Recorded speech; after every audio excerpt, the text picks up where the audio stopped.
ওয়ালাইকুম মিঠু, কি অবস্থা রে তোর? ভালো ভাই, ভাবছিলাম তোরে বহুত আগেই খতম করে দেব, কিন্তু খতম করা সম্ভব হলো না।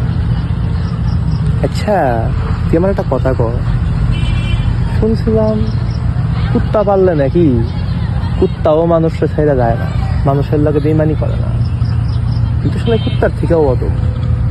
তোর অনেক বিশ্বাস করে ভাই মনে করে এতদিন পালছি, তোর বিয়া শাদী পর্যন্ত আমিই দিছি।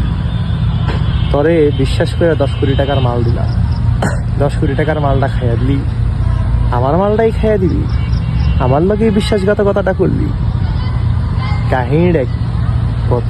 ভাই ভুল হয়ে গেছিল, টাকাটা না নিলে মারে বাঁচাইতে পারতাম না, মাই খুব অসুস্থ ছিল ভাই। এবারের মতো আমার মাফ করে দেন ভাই।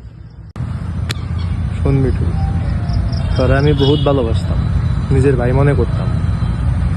তুই যেহেতু কামটা করেই ফেলাইছোস, তোর আগে যেহেতু মারি নাই, বিবেচনার বিষয় রাখছি বইলেই তোর মনে হয়, তাই কইতাছি তোরে একটা দিন সময় দিলাম।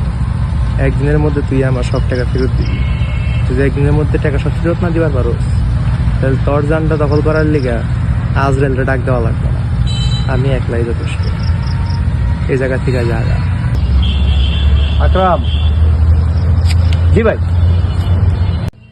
মিঠুর দিয়ে খেয়াল রাখ আকরাম, ও যেন এই দেশ থেকে পলাইতে না পারে।